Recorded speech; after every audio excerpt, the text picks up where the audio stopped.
decisión de cambiar de vida y juntar esas dos pasiones que son viajar y la fotografía. Y bueno, pues aquí estoy yo en África arreglando pupitres en una ONG en Zambia. Y me gusta mucho esta fotografía porque me acuerdo que en ese momento me puse a pensar en cómo era mi vida anteriormente. Siempre durante toda mi vida he intentado encontrar la estabilidad de un trabajo seguro, y cuando iban pasando los años y ya eso lo había conseguido, me empecé a encontrar incómodo y cada vez me empecé a encontrar como más triste.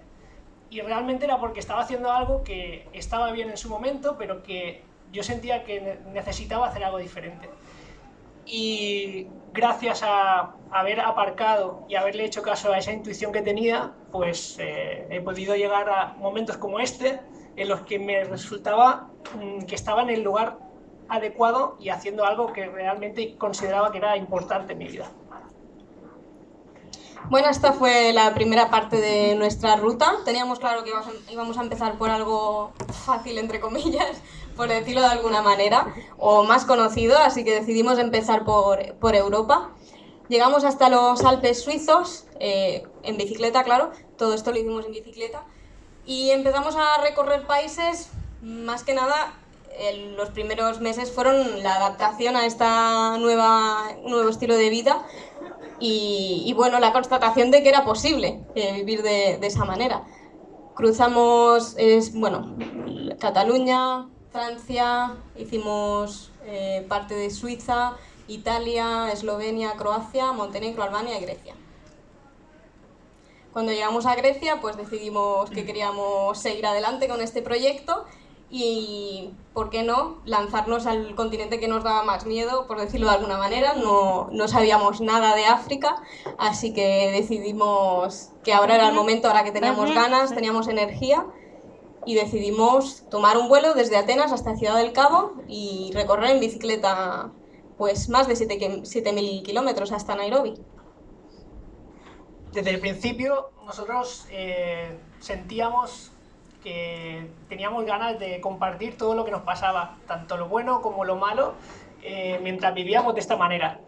Y por eso creamos un canal de YouTube y empezamos a compartir pues todo lo que nos pasaba, cómo era buscarte la vida, cómo era acampar, cómo era el trato con la gente, que es algo que siempre nos ha encantado cuando viajamos, el tener la oportunidad de acabar en la casa de una persona de cualquier país y que te explique cómo es su vida. Para nosotros es una experiencia que no tiene precio. Entonces siempre hemos intentado compartir pues todo aquello que nos ha pasado durante este año y medio.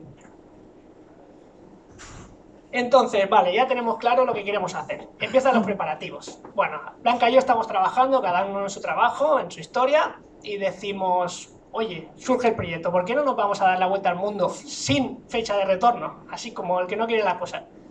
Y dijimos, bueno, como vamos ganando algo de dinero con el trabajo, vamos a comprar el material y luego ya vamos viendo. Y bueno, pues eso fue el primer paso que dimos. Aquí tenemos las bicicletas, todo el material ahí amontonado encima de la mesa, que no sabíamos ni cómo se usaba casi nada. Pero bueno, pero ahí estaba. Era ya la constatación de que esa idea loca estaba físicamente delante nuestro. Y sin mucho más, pues nos lanzamos a hacer pruebas con todo ese material, a ver cómo era eso que teníamos ideado en nuestra cabeza. Esta fotografía no es que tenga mucho misterio, pero para nosotros es especial porque fue el primer día que acampamos en la montaña. Bueno, esto es un campo de olivos, seguramente era una propiedad privada. No sabíamos muy bien si podíamos poner ahí la tienda, pero estamos ahí llenos de miedo y de ilusión a la vez. Pero sería, la verdad, un comienzo de lo que iba a ser nuestro cambio de vida.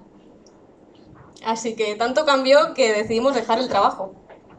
Claro, esto fue un momento para mí bastante complicado. Yo había hecho una oposición, había conseguido una plaza al lado de mi casa, yo trabajaba de policía, claro, yo buscaba la seguridad.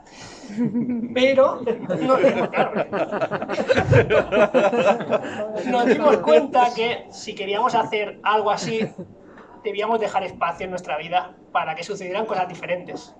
Y bueno, pues este fue un momento para mí como muy impactante, ¿no? Que ya ves ahí todas tus cosas en una caja y dices, es el final de una etapa y empieza otra pues totalmente diferente. Esta era otra etapa que irremediablemente teníamos que pasar, que era deshacernos de la gran mayoría de cosas que teníamos.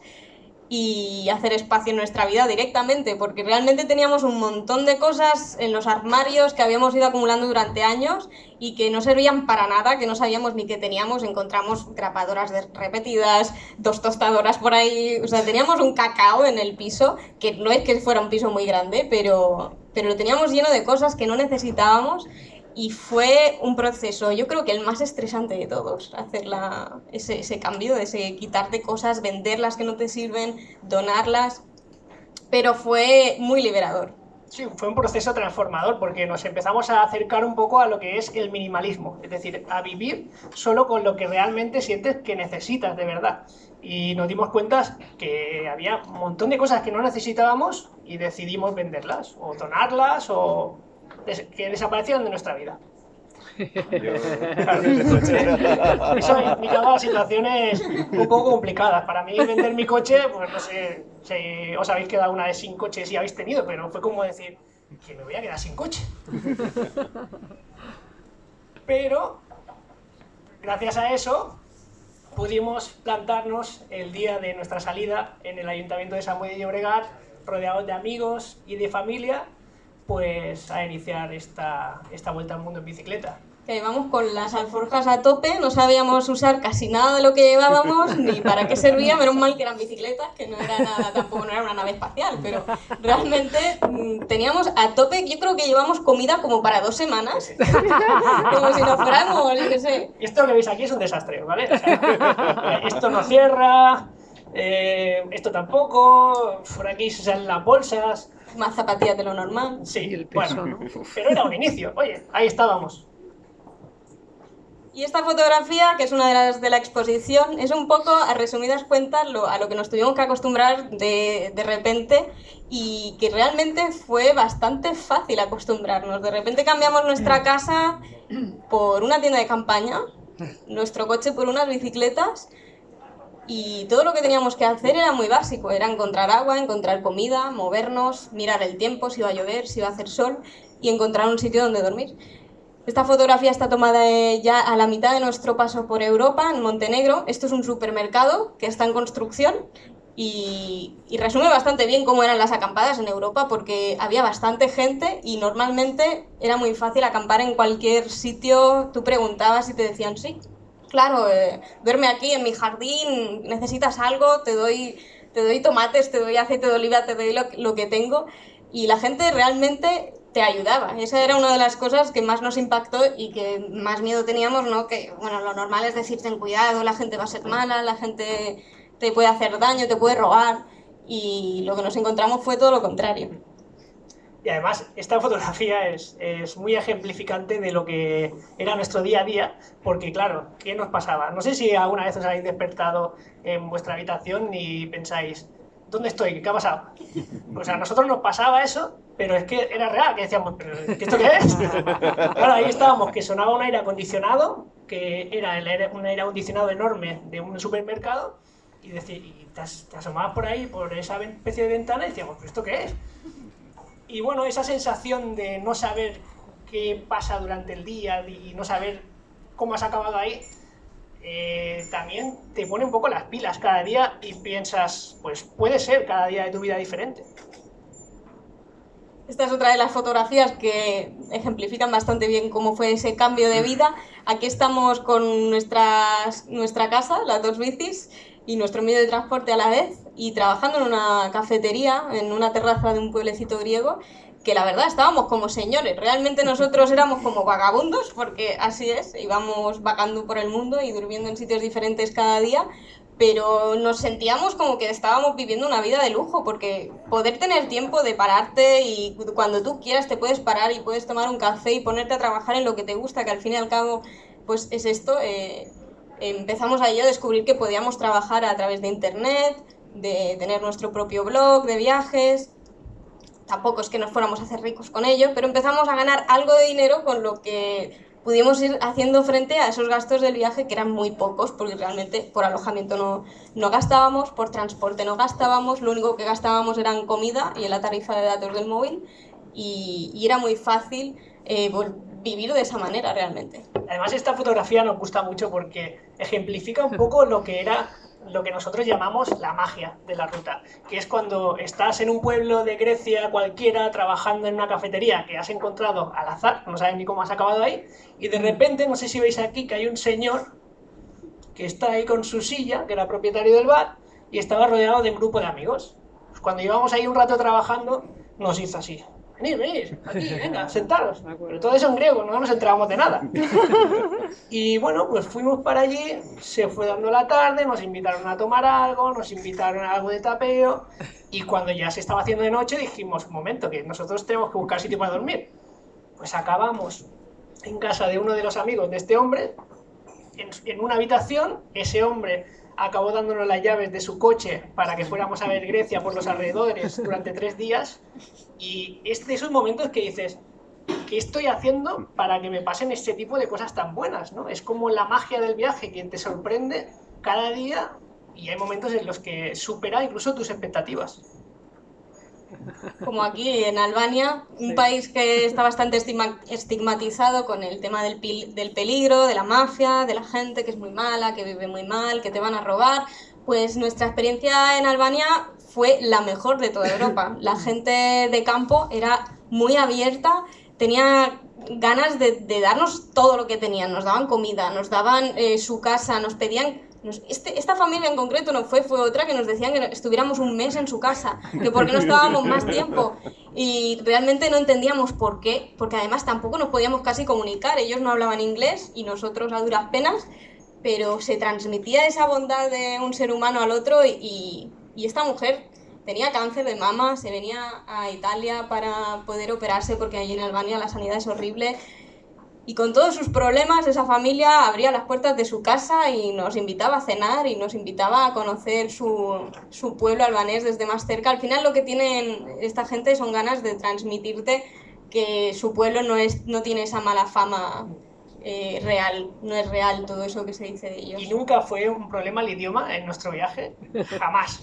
Porque cuando... ¿Que te lo inventabas? Sí, te puedes inventar un poco el italiano si haces así. No sé. Al final, cuando alguien te quiere acoger, le da igual. Es lo que te acabas acostumbrando a entenderte por señas, y las cosas van fluyendo. Son experiencias divertidas, la verdad. Y bueno, así acaba nuestro paso por Europa. Muy en resumidas cuentas, fueron más de 8 meses y nos pasó de todo: dormir en hoteles abandonados, dormir en una playa desierta, dormimos en un montón de sitios, pero realmente yo creo que lo que más merece la pena hablar es de África, porque fue una aventura con mayúsculas. Así que decidimos poner rumbo a Ciudad del Cabo y empezar una nueva aventura. Claro, nosotros no teníamos ni idea de lo que había en África. O sea, no sabíamos ni ubicar los países ni nada. Nosotros pensábamos: África, animales. Bueno, sí, efectivamente había animales, pero claro, esto, por ejemplo, es uno de los principios de la aventura, en los que empezamos desde Sudáfrica a subir a Namibia, y nos empezamos a dar cuenta que las extensiones de terreno eran enormes. Es decir, que te podías tirar a lo mejor 200 kilómetros y no había absolutamente nada. Y ahí pues empezamos a ver paisajes increíbles como esta puesta de sol, por ejemplo, y empezamos a descubrir otra forma de viajar. Era como estar tú solo ahí en medio de la nada, y te tenías que buscar la vida. Y no sé, le empezó a dar otra dimensión a nuestro viaje. Las rutinas no cambiaban, eran siempre lo mismo. Cuando empieza a caer el sol, buscas un sitio para dormir. Lo puedes buscar de noche, pero no es lo mismo. Mejor ver dónde vas a poner la tienda. En Sudáfrica era muy complicado poner la tienda, aunque pueda parecer mentira, porque esto es enorme y no hay nadie, pero está todo vallado y no podíamos acampar sino en la cuneta. Así que un día decidimos: esto tiene que cambiar, vamos a saltar la valla, y aquí ya empezamos a saltar las vallas y puede parecer un poco delincuente, pero es que era lo único que podíamos hacer, porque realmente no había nada aquí. Estos son granjas de antiguos y actuales propietarios blancos del apartheid todavía, que tenían pues cientos de kilómetros cuadrados de tierras donadas para ellos en granjas, y que realmente no le están dando ningún uso. Pero que la verdad es que te dan fotografías como esta porque no hay nada alrededor, no hay ni contaminación lumínica, no hay gente, no hay humo de coches, así que los paisajes eran tremendos, como este. Aquí empezamos a darnos cuenta del maravilloso lugar en el que nos encontrábamos. Por la noche veíamos el cielo con miles de estrellas, y no había que hacer tampoco muchos trucos con la cámara para que te salieran este tipo de fotografías. Era espectacular. Además, una de las cosas que nos gustó mucho era el silencio que había por la noche. Era tal el silencio que a veces tú te despertabas con tu propio sonido de girarte en el saco, o a lo mejor de la misma barba mía en el saco al rozar, pues Blanca me daba codazos como, uy, algo pasa por aquí.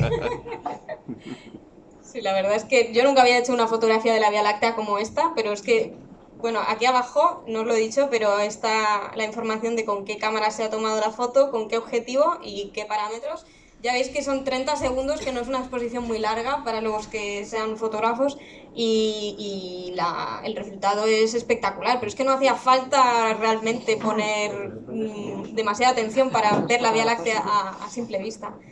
Eso sí, los animales empezaban a ser un problema y esto es los soniditos a los que nos teníamos que ir acostumbrando cuando empezaba a anochecer, que teníamos que meternos... Para ver si podéis identificar vosotros de qué animal es este sonido, porque nosotros no teníamos ni idea. ¿No?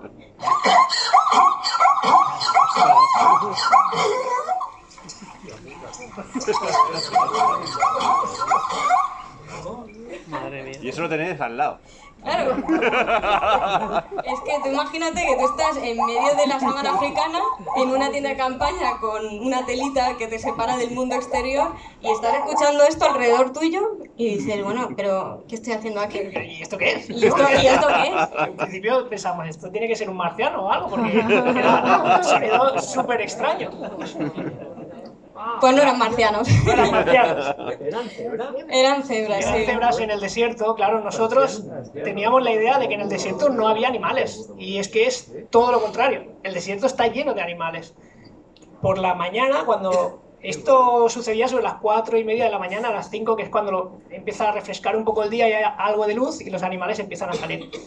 Claro, acampando por la noche, a veces acampábamos cerca de montañas, y empezaban a rodearnos, pues a lo mejor 50, 60, 80 cebras, y se escuchaba este sonido, que era un sonido muy peculiar. Hay que decir que venían acompañadas del tipo de caballo y entonces yo dije, esto tiene que ser cebras, y al abrir nada, un poquito el sonido de la cremallera se fueron todas corriendo. Pero es que estas, yo no lo sabía, pero hay distintos tipos de cebras. Estas son las cebras que viven aquí en la montaña. Y todas las noches a las 4 o así bajan de la montaña para beber agua, y ahí estábamos nosotros pues con un montón de cebras. Era imposible captarlas todas porque es que no se ve, solo se ven las que están aquí con este pequeño haz de luz, pero todo esto era montaña y estaba lleno de cebras, y yo empecé a escucharlo en la tienda de campaña, no sé, a lo mejor a la 1 de la mañana empecé a escucharlo. Me levanto y empiezo a ver todo este espectáculo. Era divertidísimo, porque encima son muy traviesas, se tiraban pedos un montón, se daban coces, era increíble. Por primera vez ver animales salvajes en libertad, que no tiene nada que ver con verlo en un zoológico. Pues avanzando hacia Namibia, empezamos a entrar, este era justo el paso en el que entramos a Namibia, y ya era más el desierto más profundo, el desierto del Namib, que es el más antiguo del mundo. Y esta parte era muy espectacular porque a la derecha era todo roca y a la izquierda estaba el río Orange. ¿Qué nos pasaba? Que nosotros íbamos avanzando por esta especie de carreterita que había por aquí, y entonces empezamos a ver en el suelo pisadas de animales que no sabíamos identificar. Entonces, claro, nosotros empezamos a ver este tipo de pisadas, y entonces Blanca decía, estos son leopardos o leones, son malos seguro. Y yo decía, bueno, pero a ver, puede ser un perro, pero no le convencía. Sí, verdad que decía Claro. que era un perro. ¿Cómo va a ser un perro eso? Claro. Entonces se empezó a poner un poco tensa la cosa, porque esto estaba atardeciendo y teníamos que buscar un sitio para dormir. Y lo primero que te dicen es, no acampéis al lado de ríos, porque hay más movimiento de animales. Pero a la derecha para eso había roca. Y entonces, en medio de esta crisis de supervivencia, Dimos la vuelta. se empezaron a escuchar un montón de sonidos en las ramas que había por ahí, como de que había animales adentro, y empezamos a ver meadas frescas en el suelo. Y dijimos, Yo ya muerta. Y le digo, esto no puede ser, vamos a dar marcha atrás.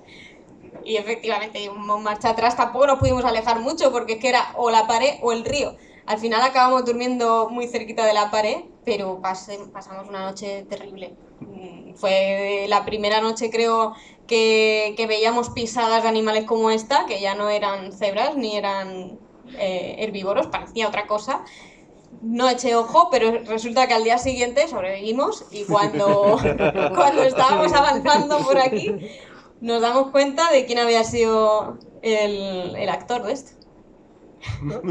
Ahí lo tienes, el león.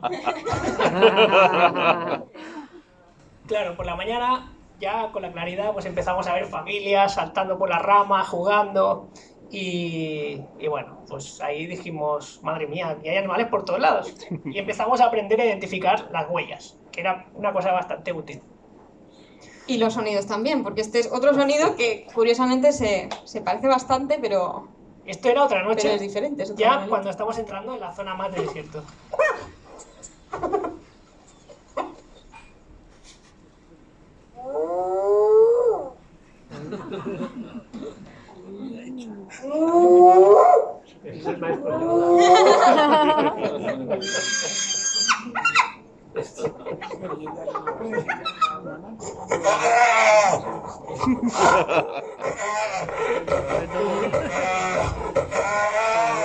Bueno, paro porque parece que estén matando a alguien. Esto era al lado de la tienda y ya decíamos, ya, No dormíais, ¿no? ya no encajan los monos ni las cebras. Óscar sí dormía. Óscar tenía la particularidad de que se quedaba dormido en cualquier situación y yo era la que sufría. Entonces, cuando escuchaba algo como esto, pues estaba yo así en la tienda y le empezaba a dar codazos y esté roncando. Y yo, Óscar, que hay algo fuera. Y su reacción es... Abrí la tienda, digo, voy a ver qué hay. Digo, ¿pero qué haces? ¿Cómo van a abrir la tienda? Que aquí puede haber un leopardo y si te ve que no puedes hacer eso... Bueno, al final nos quedábamos los dos en la tienda calladitos, pero yo las noches realmente en según qué partes de África dormía muy poquito. Y este era el sonido que habéis escuchado. Pues estas eran las hienas que nos rodeaban en algunas partes del desierto. Claro, nos estuvimos informando un poco, porque dijimos, bueno, si vamos a estar acompañados de hienas por ahí, ¿esto cómo va? ¿Qué hacen? Y entonces resulta que las hienas, nos estuvieron comentando gente de por ahí, de pueblos de alrededores, que si no te ven corriendo, no te identifican como una presa. Y que en principio si tú estás en tu tienda y las deslumbras con la luz, pues que no te van a hacer nada. Que no eran tan peligrosas como se pensaba Blanca.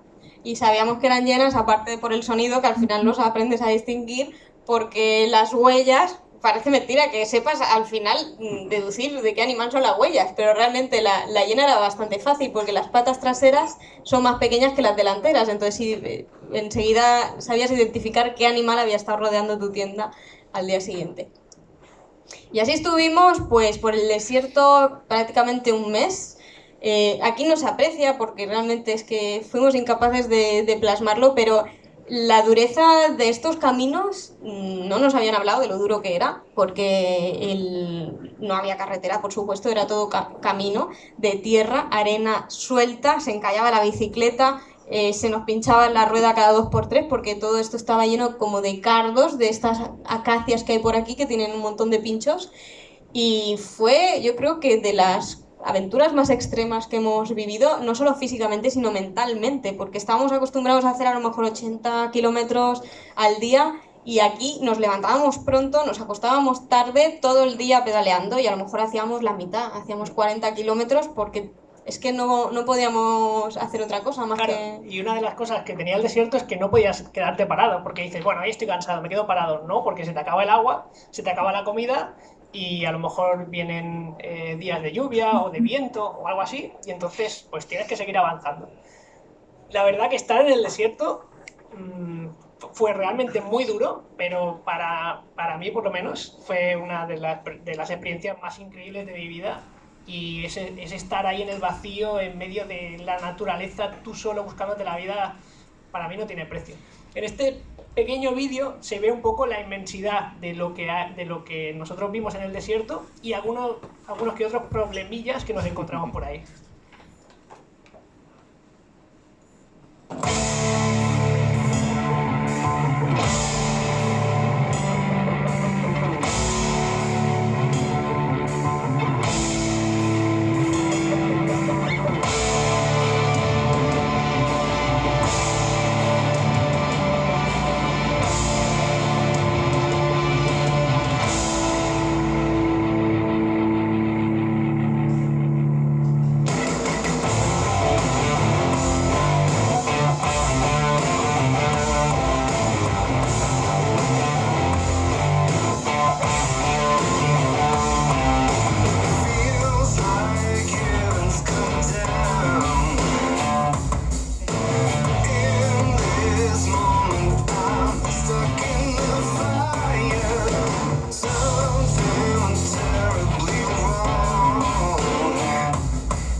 Estamos en medio de la tormenta de arena. No podemos avanzar.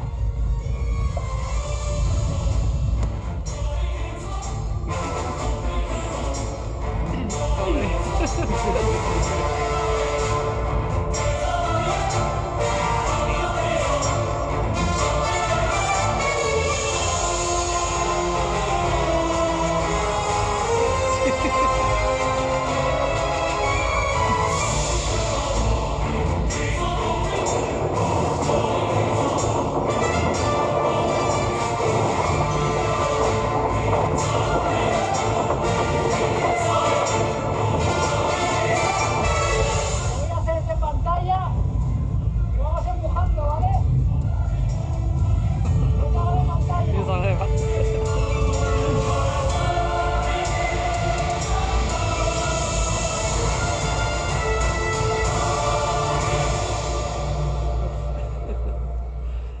Bueno, ahí es esos momentos en los que yo me pregunto, ¿quién me manda a mí meterme en este fregado, no? Y en bicicleta, porque si tú haces ahora un zoom out arriba y ves en satélite dónde estábamos metidos, es que no había nada a cientos de kilómetros. Y también es muy mala suerte que te llueva en el desierto, que te pille una tormenta. Claro, porque tú dices, eso, ¿cómo te va a pasar? Anda ya, eso es muy fantasía que te pille una tormenta en el desierto. Bueno, pues nos pillaron 2 tormentas de arena en el desierto y es una experiencia curiosa. Es curiosa porque se te mete toda la arena dentro de la boca, dentro de los ojos, no puedes avanzar.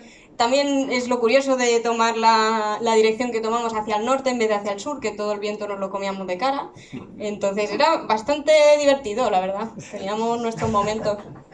Pues en medio de todo ese fregado que estaba Blanca ahí intentando empujar su bici de 50 kilos, dijimos, ¿por qué no hacemos una foto de este momento? Porque pocas veces nos vamos a encontrar en la tormenta de arena. Y ahí estuvo Blanca manipulando la cámara como podía, que se iba volando.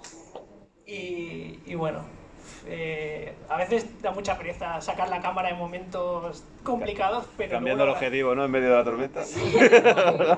No, afortunadamente lo tenía ya puesto, que es un follón. Sí, sí. Pero la verdad es que ese momento no tenía ganas de nada, solo tenía ganas de enfadarme con el mundo, con Óscar también, claro, por haberme metido en ese follón. Pero la verdad es que son esas cosas que digo, que si tienes la cámara a mano, al final la sacas, haces la foto y luego es imposible que puedas explicar con palabras mejor que con una imagen una situación como esta. aquí precisamente era nuestra segunda tormenta de arena. Llegamos por casualidad, de milagro, a esta construcción que veis aquí. Estuvimos todo el día pedaleando por el desierto y nada más llegar ahí empezó a mirar y era un edificio que estaba vacío. Y veo que hay unos lavabos con la puerta abierta. Dije, bueno, pues esto es una maravilla. Entonces entré al lavabo, había agua y dije, pues igual podríamos hacer noche aquí dentro de los lavabos. Ya veremos mañana por la mañana qué pasa. Pues fue empezar a pensar en ponernos ahí a dormir y vino una tormenta de arena, pero con una violencia que se nos llevaba volando el casco. Bueno, no sé ni cómo apareció esa construcción ahí. Este era el policía, porque resulta que esto era como una especie de puesto fronterizo de parques naturales, algo un poco extraño. Pero este policía no sabe lo felices que estábamos ahí. Para nosotros, en ese momento del viaje, fue como decir, estas casualidades no son como muy casualidades que acabemos encontrando un sitio para refugiarnos y venga de repente una tormenta de arena. Claro, encima yo estaba escuchando podcast, que es lo único que puedes hacer cuando vas en bici, sobre el desierto y que, bueno, en el Antiguo Testamento y esto decían que los milagros pasaban en el desierto y coge y nos pasa esto justo a nosotros. Y este señor apareció a las 6 de la mañana, que dijo, ¿qué estáis haciendo vosotros aquí, no? En este lavabo. No sabía muy bien cómo iba a reaccionar, porque nos daba un poco de miedo, así vestido de militar, pero acabamos hablando de Messi y de fútbol, y con eso ya todo se solucionó. En África decías Messi y ya estaba todo hecho. Bueno, si era en Madrid, pues no, pero normalmente lo tenía bien. Y conforme íbamos avanzando, nos empezamos a adentrar en lo que se llama el Caprivi Strip, que es una franja pequeñita que hay en Namibia donde convergen varios países y donde es un lugar de migración de animales ya salvajes peligrosos como el elefante o los leones. Claro, nosotros empezamos a ver señales conforme avanzábamos hacia allí de peligro elefante. ¿no? Como cuando ves peligro vaca, pues peligro elefante. Dijimos, tampoco será para tanto. Hasta que un día, mientras avanzábamos por esta carretera, estábamos aquí como una especie de zona de picnic y se nos asoma en la calle, digamos que en la parte de enfrente de la carretera, un elefante haciéndonos con las orejas así. Y dijimos, hostia, ¿qué hacemos ahora? Pues aparece un ranger, le empieza a hacer como una especie de aspavientos y el elefante, que estaba justo apareciéndose delante nuestro, se mete otra vez hacia adentro. El ranger, que es esta persona que veis aquí, empieza a caminar por la carretera hacia abajo hasta que decide salir toda la manada de elefantes a cruzar a esta parte izquierda, que es donde estábamos nosotros, en dirección al río donde se iban a refrescar al atardecer. Y bueno, eso fue, no sé, como una película,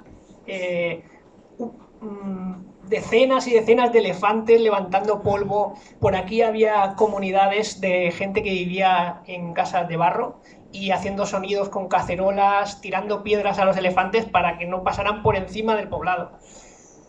Que son otras de esas cosas que dices, ¿cómo te va a pasar esto? Porque es como muy fantasía, ¿no? Sí. Que te encuentres una manada de elefantes, pero es una de las realidades de África. O sea, ellos conviven con elefantes, de hecho, incluso son un problema para algunos turistas que van allí pensando que los elefantes son como Dumbo, son muy buenos, y nos pasó varias veces de ir a un camping y nos dijeran, mira, en el Parque Nacional de no sé dónde, hace 2 semanas mataron a una alemana porque se estaba haciendo un selfie con un elefante, no sabía la mujer que el elefante cuando hace así con las orejas es que quiere que te vayas, y el elefante se cargan un montón sobre todo de turistas Claro. en África. Realmente no son animales agresivos, pero sí son muy territoriales y era el animal que más teníamos que temer en África, porque realmente nos decían, mira, los felinos, tú no te preocupes, tú por la noche te metes dentro de la tienda, no hace ruido y ellos no te perciben, el olor a humano no lo perciben como a presa, ¿no? Como animal. Y tampoco te van a perseguir porque si no ven el movimiento no se dan cuenta que eres una persona y dicen, bueno, me lo voy a creer. Pero el elefante no, el elefante como le pilles en medio del camino no tienes nada que hacer y sobre todo si tienes fruta dentro de Claro, y además que aquí nos dimos cuenta de que no era una carretera cruzando un poblado, o sea, al revés. al revés. O sea, que los elefantes estaban siguiendo su ruta habitual de ir hacia el río y la carretera era el elemento extraño ahí, no los elefantes. Entonces empezamos a darnos cuenta de que la convivencia entre animales y personas, pues ahí era muy importante para la gente que vivía ahí.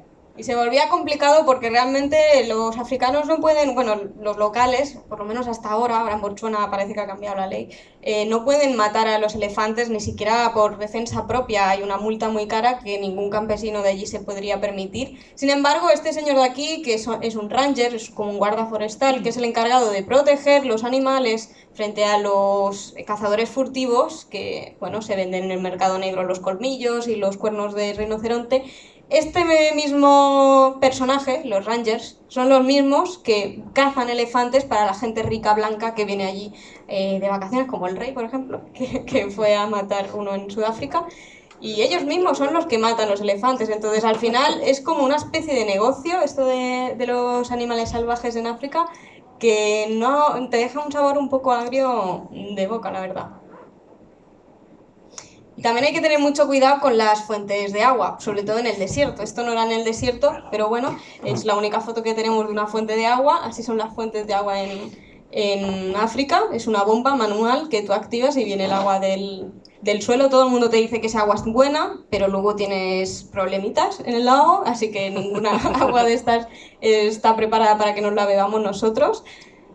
Pero el problema gordo viene cuando los elefantes no tienen nada, no tienen un sitio donde ir a beber agua y hay una fuente como esta en una aldea, los elefantes huelen a kilómetros el agua, vienen y si no hay agua porque la bomba está estropeada o lo que sea, se cargan la bomba de agua. Entonces la gente del pueblo tiene que andar a lo mejor 5 kilómetros o con la bici o con un cazo en la cabeza para ir a por agua cada día porque el elefante ha venido a romper la bomba de agua. Claro, que no estamos diciendo que los elefantes sean malos ni nada, ¿eh? No.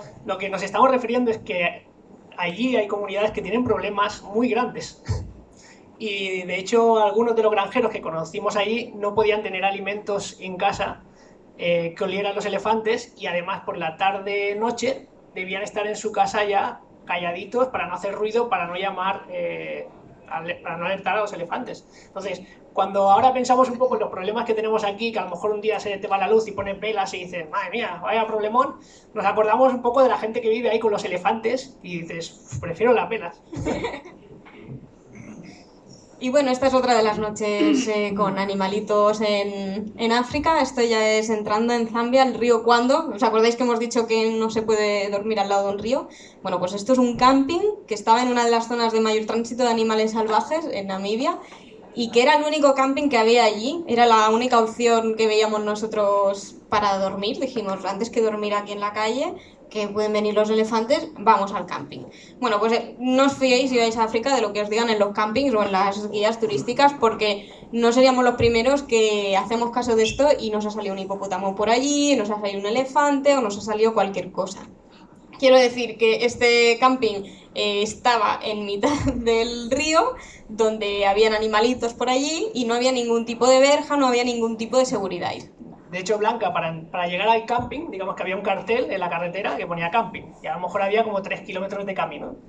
Pues cuando llevábamos 1 kilómetro arrastrando la bicicleta por la arena y se encallaba, yo le dije a Blanca, oye, voy a ir corriendo hacia el camping a ver si está muy lejos, y pregunto los precios, y luego vuelvo.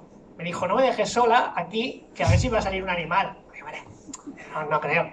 Aquí a plena luz del Aquí día, a plena ¿no? luz Como del si día, fueran asesinos que van en... Digo, tampoco es eso. Claro. Bueno, pues me fui corriendo por ahí, al final no llegué al camping, me perdí, y di la vuelta y volví, y cuando vuelvo me encuentro a Blanca subida en una furgoneta, con una especie de 4x4 con la bici encima, y eran los dueños del camping que la habían rescatado porque le dijeron que había una leoparda por ahí dando vueltas por esa zona y que era peligroso estar ahí. Y yo pensando, pero ¿cómo que hay una leoparda por aquí dando vueltas? Camino al camping.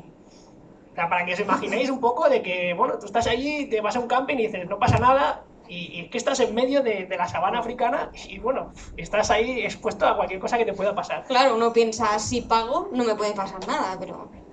No Esta noche, al final final, acabamos durmiendo justo delante de donde hicimos esta fotografía, estaba la parcela, y el dueño del camping nos dijo, bueno, lo único que sepáis que por aquí arriba suben los hipopótamos y se ponen a dormir. Y dijimos, bueno, por aquí arriba, ¿a qué te refieres? Dice, sí, bueno, pues suben por aquí vosotros dormís y los hipopótamos por aquí. Dijimos, ¿en serio? Bueno, pues esto es lo que escuchamos por la noche cuando estábamos metidos ahí en la tienda.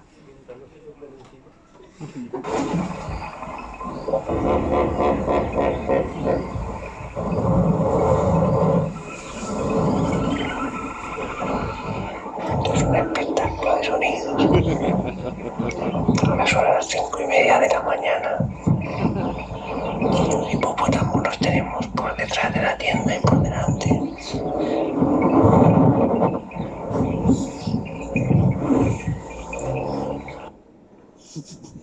Y nos decía el dueño del camping, pues yo le preguntaba, digo, bueno, y si vemos un hipopótamo, ¿qué tenemos que hacer? Y decía, tú dale aire, que no se te acerque mucho, Que corra al aire, no que pasa haya nada. distancia y ya está, y que no te pille entre el agua y que tú estés en medio de él y el agua, ¿no? Y dices, joder, ¿cómo puede ser que esto sea legal, tío? Que sea legal que tú estés ahí en la orilla y que la única responsabilidad que tenga el dueño del camping sea decirte no te acerques No te mucho. acerques mucho. Y guarda el pan porque el leopardo le gusta el pan y a lo mejor por la noche te viene a hacer una Hacerse un visita. bocata. Y aquí tenemos Al culpable. al autor de la Sinfonía de la Noche. Pues realmente, cuando lo ves así con las orejitas en el agua, dices, anda, mira qué monos. Pero cuando salen y ves que pesan toneladas y que son tan grandes, impresionan un montón. Y por la mañana, pues él nos iba persiguiendo, conforme avanzábamos por ahí por el río, nos iba persiguiendo, veía las burbujitas que salían, como que nos estaba echando el ojo. Pero la verdad que fue una experiencia increíble. Estar ahí cerca de animales fue algo... Vamos, que pagasteis poco en el cadero. Sí. Nos hicieron rebaja por ir en bicicleta, que eso está muy bien, siempre que vas en bici te hacen rebaja. Y así- Bueno, salimos de Namibia, de la zona tan plagada de animales, y nos metimos en Zambia, que es un país pues con mucha más gente, mucha más población. Namibia es un país que al fin y al cabo tiene muy pocos habitantes, el desierto cubre la mayoría del territorio y hay solo 2 millones de personas viviendo en un territorio, no sé, Enorme. 7 veces España o 8 veces España. Así que entramos en Zambia y fue como el primer contacto con la gente de allí, ¿no?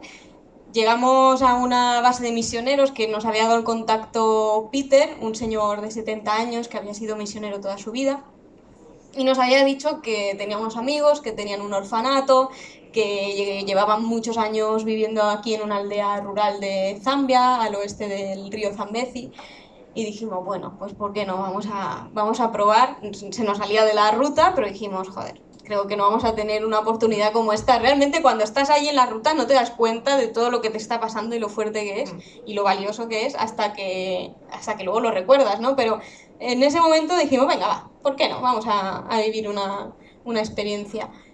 Y el resultado fue increíble. Estuvimos una semana conviviendo con esta base de misioneros. Y esta fotografía es una de la exposición, era bastante curiosa porque es por primera vez la historia de África y del colonialismo vista desde el punto de vista de los africanos, porque aquí en Europa pues siempre te hablan de los logros, de los colonizadores, de cómo fue, ¿no? Y aquí te están hablando de qué derechos humanos se perdieron, de que los blancos les quitaron las tierras a los negros y bueno, un montón de cosas que nos impactaban. Eran pequeños detalles, pero era muy impactante todo. Estuvimos una semana y decidimos hacer un documental sobre cómo era la vida en Zambia, en la zona oeste, una de las zonas más pobres de Zambia. Y lo decidimos hacer primero por ayudarlos a ellos a recaudar fondos para su organización y porque vimos que hacían un trabajo espectacular. Estamos hablando de zonas donde no hay electricidad, no hay agua y el agua que hay la tienen que ir a buscar a ríos, con lo que eso implica ataques de cocodrilos, de hipopótamos, unas condiciones de vida durísimas. Y decidimos hacer un documental que si lo buscáis en YouTube se llama Los huérfanos del río Zambezi. Lo hicimos gratuito para que lo viera todo el mundo y porque nos sentimos como que teníamos esa oportunidad de documentar esa realidad tan diferente y que era bonito que todo el mundo la pudiera ver desde cualquier parte del mundo. Y os vamos a poner un fragmento muy pequeño del documental en el que en la primera imagen sale esta mujer que es la fundadora del orfanato ahí en Zambia y le explica a niños, no sé, que tendrían 12 años, 13 años, en un dibujo lo que es un váter. Entonces les hace una serie de preguntas. Para nosotros eso fue muy impactante.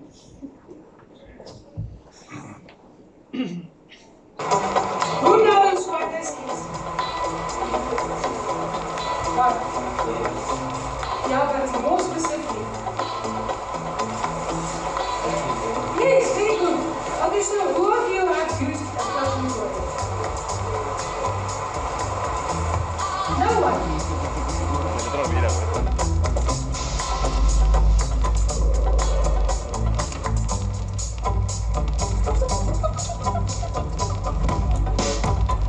There was no water here, so we had to bring them water once a week with the trailer. Wow. Yeah, so and then World Bank, I think, donated the solar pump.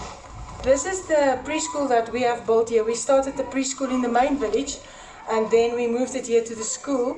And it is we got funding for a proper floor and a proper roof, but the walls are mud. And it is now disintegrating, like you can see. So we have to break down the whole structure and just build proper walls if we get funding for it. But in the meantime, they are schooling there. And this is what the local community also helped the school with, extra classrooms. Because the government doesn't help you. They don't have money, especially in the Western province. Hi. Hi. How are you? I'm okay. Hi. Good morning, class. How are you, class?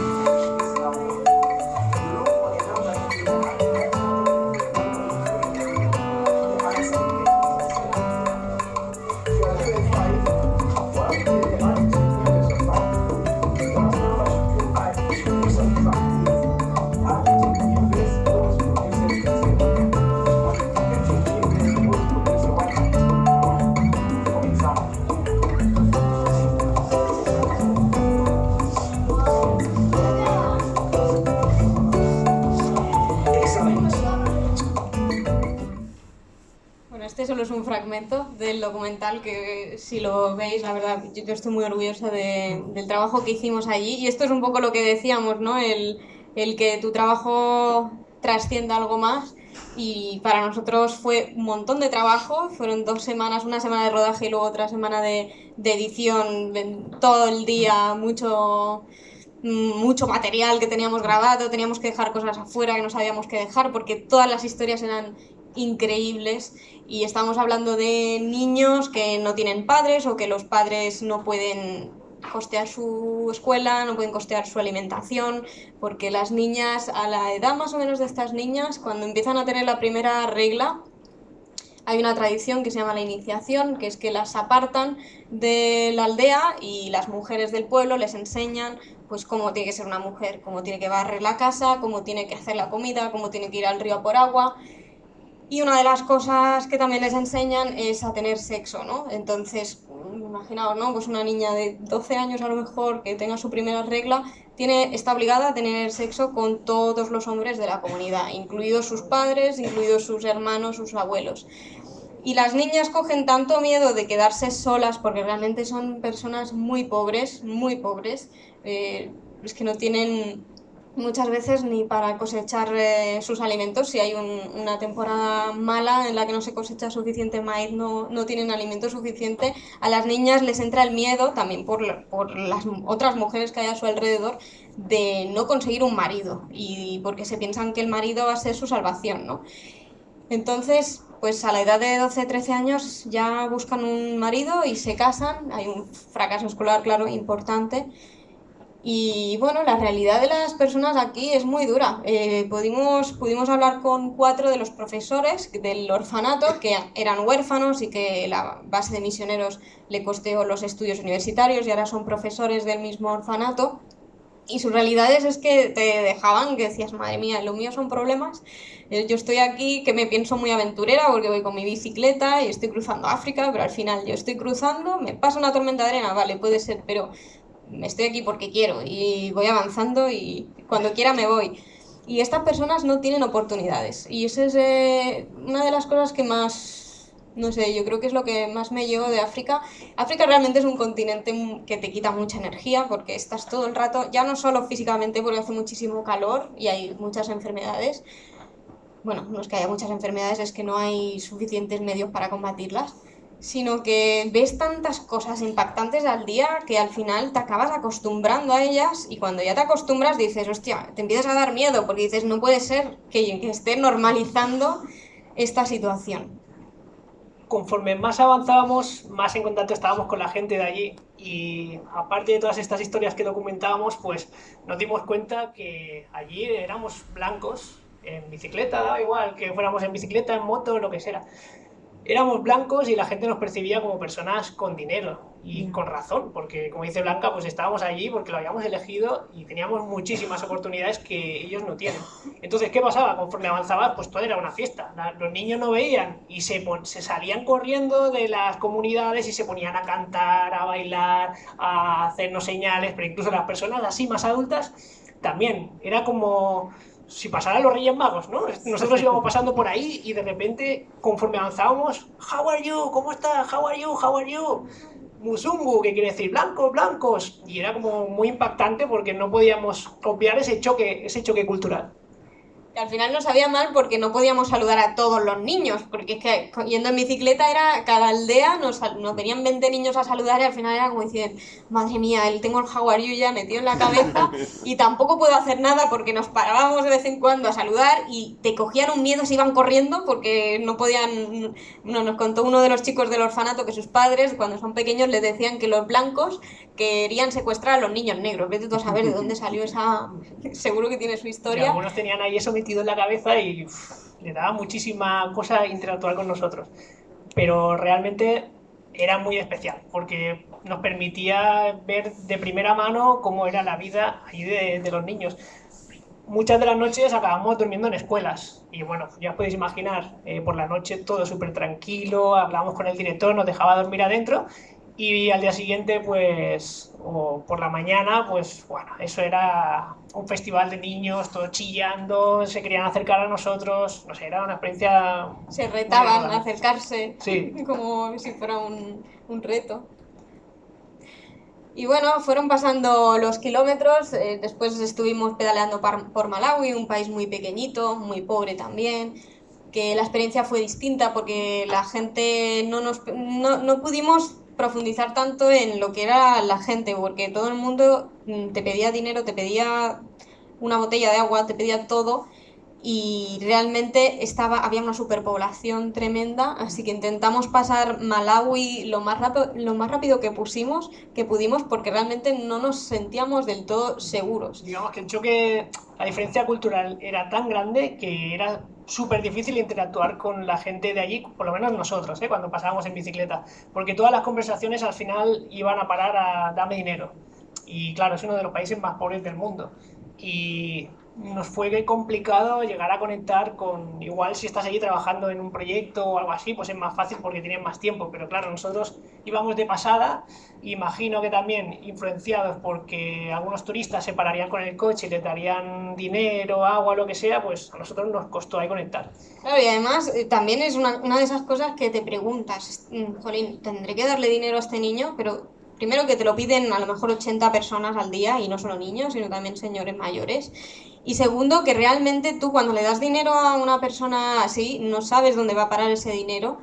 Sobre todo los niños, la mayoría lo que acaban es comprándose chucherías, que es lo único que hay en las pequeñas tiendas de estos sitios. Es alucinante, o sea, no hay comida, lo que hay son caramelos o refrescos. Y dices, ¿cómo puede ser? Pues se ve que ellos comen un tipo de comida muy sosa y los caramelos se venden muy bien. Entonces, al final, si le das una moneda al niño, lo que va a hacer es comprarse caramelos, o incluso los que viven en grandes ciudades hay muchos que compran gasolina para snifarla. O sea, es muy fuerte, Sí. pero es así. Entonces, la conclusión que yo saqué al final es que si quieres ayudar, mejor ve a una ONG o ve a una base de misioneros, pregunta qué necesitan y ellos van a saber realmente cómo gestionar ese dinero. Sí, al final es lo que hicimos. Empezamos a, bueno, Blanca empezó a dibujar una serie de postales solidarias en cada país en los que cruzábamos, y contactábamos con alguna ONG para saber cuáles son las necesidades reales y hacer un donativo con lo que habíamos recaudado vendiendo esas postales. Y bueno, no sé si fue la mejor decisión, pero era la que nos hacía sentir más congruentes. Estábamos ya aquí, ya llegando un poco a los últimos dos países de África. Esto es en Tanzania, y conocimos a este hombre que es un auténtico masái. Son personas, los masáis son tribus que viven por ahí en la África subsahariana, en medio de montañas, de leones, y pues viven de su ganado de vacas. Entonces yo me acuerdo que le pregunté a este hombre, nos hizo como una especie de guía por ahí, por el bosque, y yo le pregunté al masái, digo, ¿qué es lo más importante para ti en la vida? Digo, a ver qué me dice. Y me dice las vacas. Y claro, es que ellos viven de las vacas, es decir, cuando necesitan dinero, venden una vaca. Tienen un ganado de 20 vacas y cada vaca vale unos 1.000 o 2.000 euros. O sea, ese hombre a lo mejor tenía 20.000 euros caminando alrededor suyo, pero no vendía las vacas para vivir de otra manera, sino que era su cultura y bueno, él vivía así. Aquí además también veis que tiene una marca, y es una marca que les hacen a todos los masáis. Y bueno, la verdad que era muy de película porque este hombre pues dormía muchas veces por bosques, además hacen un rito de iniciación cuando son jóvenes que es que tienen que cazar a un león, y entonces él me explicaba pues cómo se cazaba un león. Y me parecía alucinante. Claro, ahora todas las leyes protegen a los leones para apartarlos de los masáis y que eso no suceda, pero su cultura era, bueno, era como de otro planeta para nosotros. Muy salvaje. Bueno, le hicimos una entrevista a Baraka, este es Baraka. Era la primera vez que veía una cámara, de hecho se reía porque yo quería sacarle ese lado fiero de un guerrero masái, porque realmente son muy buenos guerreros entre ellos. Y no lo conseguía porque estaba todo el rato riéndose. Y es que decía que la cámara, el objetivo de la cámara parecía un ojo gigante y no podía concentrarse. Y este fue el retrato más serio que le saqué, pero la verdad es que el tío era un cachondo.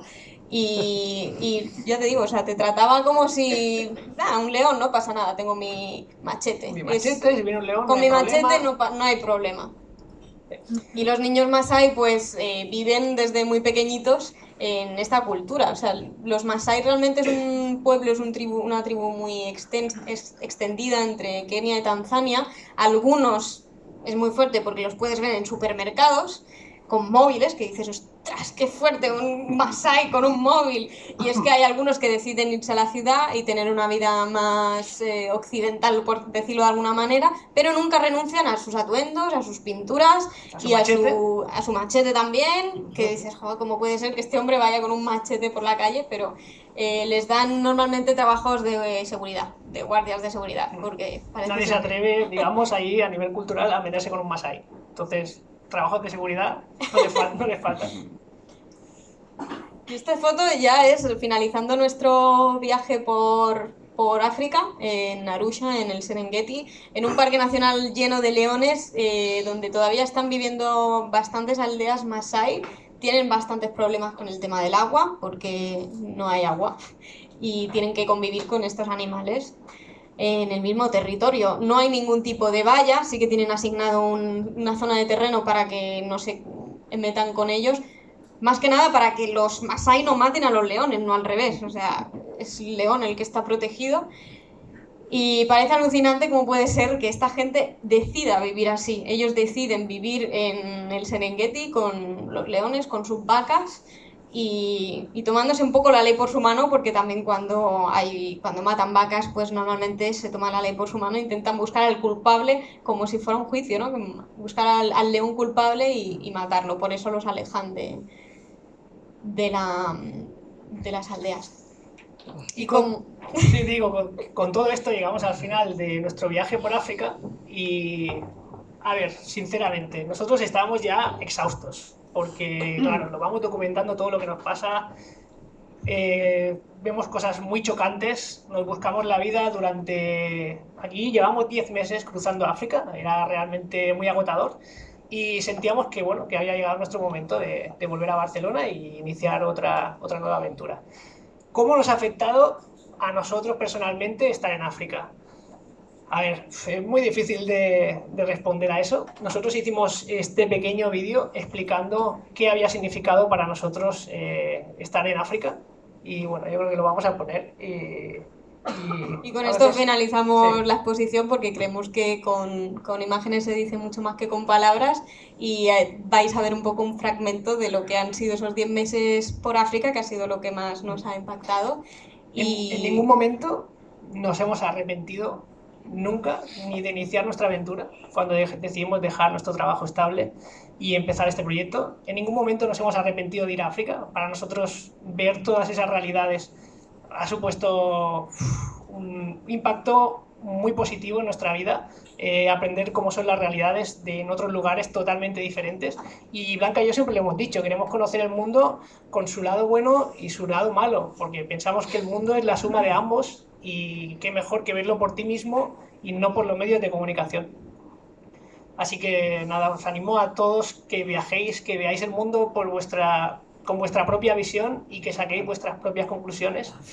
Para nosotros, estas son las que plasmamos en este vídeo sobre África. Bueno, es un pequeño fragmento.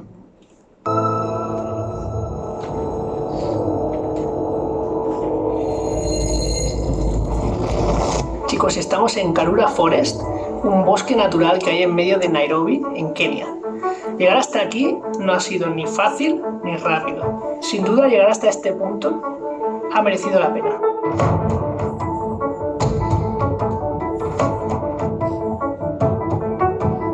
Es muy difícil definir cómo nos ha afectado este viaje y lo que ha significado para nosotros. Parece toda una vida desde que pusimos un pie aquí.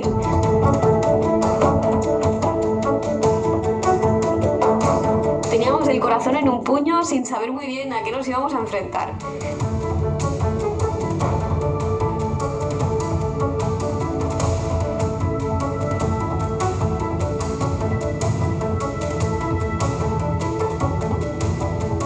Meses y 6 países después, podemos decir que esta aventura ha superado todas nuestras expectativas.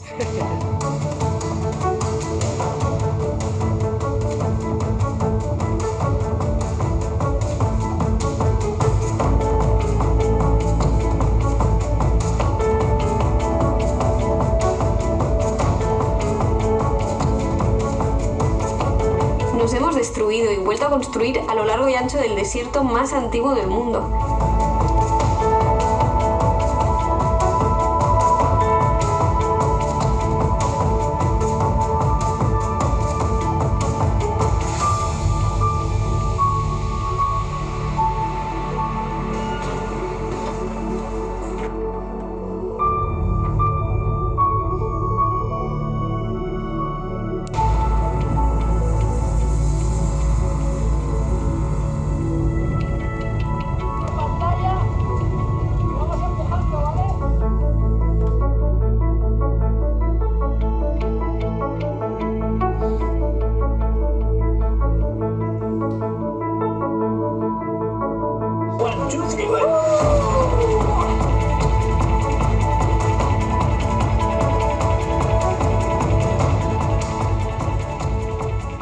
Hace un año, no llega, estaba trabajando con una jornada laboral de 8 horas y sabía perfectamente cómo iba a ser mi día.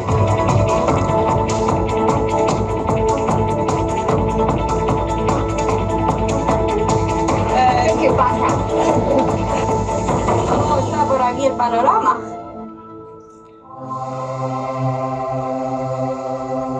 Últimos 50 kilómetros hacia Walvis Bay, la ciudad donde dejamos atrás por fin el desierto.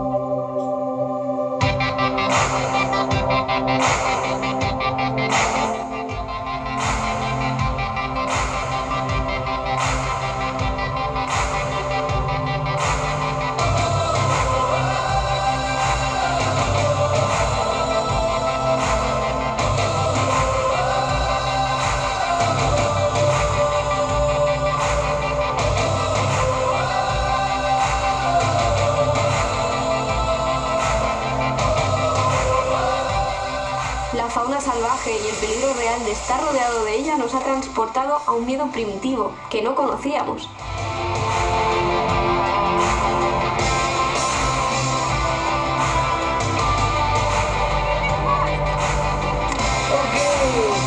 Good day for you.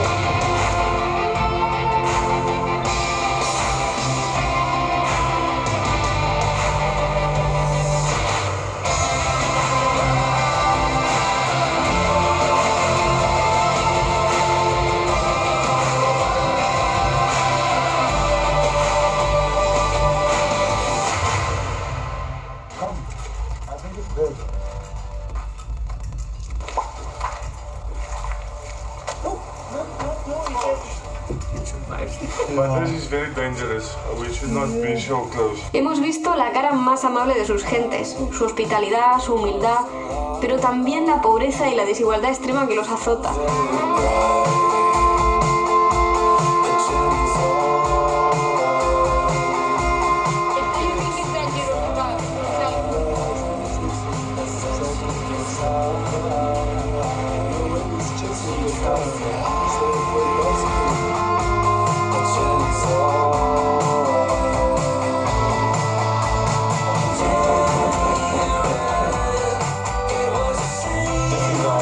Zambezi in Zambia.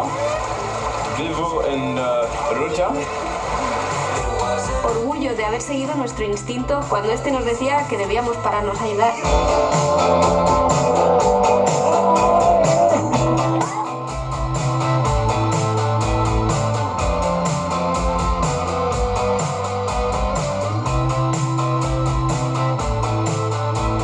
Confianza en nosotros mismos por haber descubierto que podemos ser más fuertes física y mentalmente de lo que hasta entonces nos habíamos propuesto. Maíz con agua, patatas que tienen muy buena pinta y esto no me acuerdo cómo se llamaba, creo. 你好，在路上。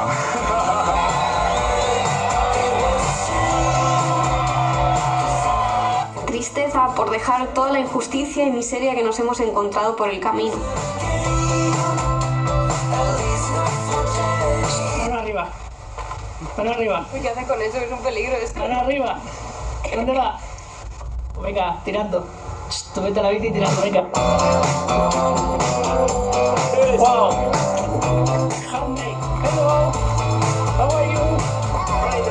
Pero también alegría por toda todas las personas que nos han tocado el corazón ayudándonos y ofreciéndonos su amistad. Pero sobre todo, gratitud, porque la vida nos ha regalado la oportunidad de elegir cómo queremos vivirla.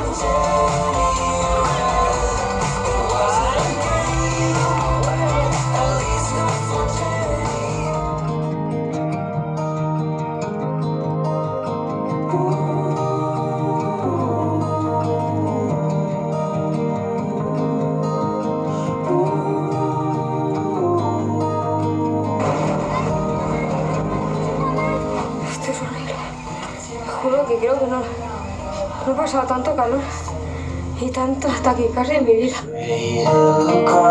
Hoy dejamos África con la sensación de haberlo dado todo.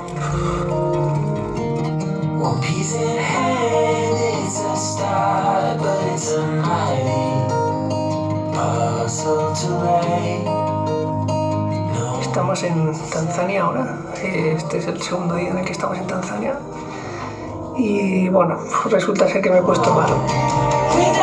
Hoy dejamos África, vacíos de energía y llenos de experiencias.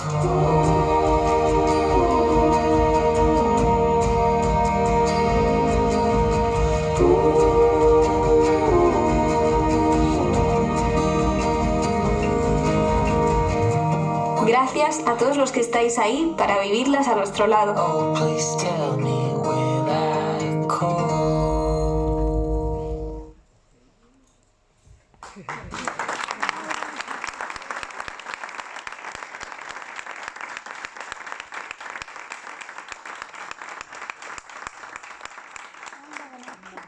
Gracias a vosotros por venir y echar aquí la tarde.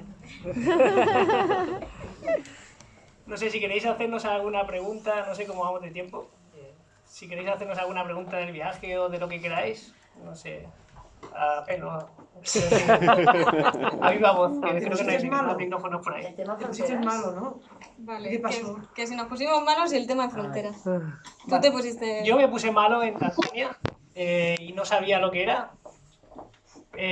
Yo creía que era por el agua, porque a veces ibas a campings y te decían no hay agua, o bebe de esta garrafa. Y decías, bueno, pues vale, tienes ahí tu filtro, la filtras y acabas bebiendo porque tampoco te queda otra. Y me entró como una especie de... Yo creo que era agua en mal estado y estuve 2 días que no me aguantaba mucho en pie. Pero al final no fue nada. ¿Te curaste solo? Sí, me curé solo. El peligro más grande que teníamos respecto a las enfermedades era de la malaria.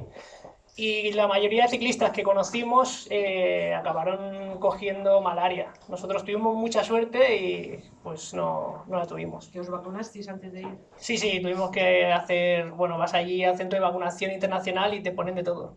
Sí, pero de la malaria no hay vacuna. De la malaria lo que hay son unos profilácticos, que es para evitar contraerla, pero claro, no, eso está orientado a si vas a estar a lo mejor 2 semanas. Pero nosotros íbamos a estar mucho tiempo, entonces los efectos secundarios eran tan fuertes que no la tomábamos. Había mucha gente que te decía que no la tomaras, porque tampoco es 100% efectiva y te irrita mucho, te hace ser muy sensible al sol, y nosotros, encima de él es súper sensible, no podíamos arriesgarnos a pillar alguna insolación o algo, así que tuvimos suerte. Y en el tema de fronteras... depende de qué países vayas a recorrer. Nosotros en nuestro caso hicimos la costa este, bueno, a pesar de que hicimos el desierto de Namibia por el oeste, pero todos esos países o la visa la consigues en la misma frontera, pagando, eso sí, o realmente hay algunas que no tienes ni que pagar ni que tramitarla. Sudáfrica y Namibia no tienes que tramitar nada. ¿Pasaporte? Con el pasaporte vas, ¿Timbran? exacto. Algunos países te van a pedir la fiebre amarilla, que tengas la vacuna, si no, no te dejan entrar. Y ya está, te hacen un montón de preguntas, que dónde vas a dormir hoy. Nosotros, como íbamos en bici, no queríamos decir vamos a dormir porque si no, no te dejan probablemente. Entonces nos inventábamos, mirábamos el siguiente camping y decíamos, pues aquí. Y ya está, no teníamos... En la costa oeste es más complicado de África. ¿Os han hecho esperar de un día para otro o algo así? No, la verdad es que no hemos tenido problemas. También nos cuidábamos un poco sobre todo el que no llevara la barba muy larga, cosas así, porque... Tuvimos algún amigo que conocimos en la ruta que por llevar la barba larga y parecer así un poco... moreno árabe, se lo llevó a la policía para interrogarlo durante días. Porque parecía un terrorista. Sí, entonces, claro, teníamos que tener cuidado con esas cosas. Pero en general, las fronteras también es verdad que era una zona un poco de pillaje. Que estabas ahí, como está todo lleno de turistas, pues iba la gente, te intentaba vender alguna milonga, Claro. tarjetas para el móvil, te intentaba convencer de cosas. Y bueno, tener un poco de paciencia, pero que era más fácil de lo que parece Sí, realmente. la frontera es para pasarla rápido. ¿El No qué? robaron nada. Bueno, la cartera una noche, pero fue más un descuido nuestro en Sí. realidad, que estábamos en un camping y dejamos la cartera ahí y luego ya no estaba. Pero la verdad es que liamos una guapa, llamamos a la Sí. policía, vino la policía, nos pusimos muy cabreados, el dueño del camping se asustó porque pensaba que íbamos a hacer algo, realmente no íbamos a hacer nada, pero bueno, tampoco podíamos hacer nada. Y siguiente se ve que había sido uno de los trabajadores, se acojonó tanto que dejó la cartera, la dejó en los baños de señores al día siguiente. O sea que Estaba todo intacto. Bueno, no, faltaba el dinero no lo teníamos. Dejó la documentación, pero era lo que nos importaba. Realmente en todo nuestro viaje por África, situaciones de inseguridad en ningún sitio, solo tuvimos un poco en Sudáfrica y bueno, fue una situación un poco tensa a la salida de un supermercado que nos rodearon para intentar robarnos algo, pero fue algo muy puntual.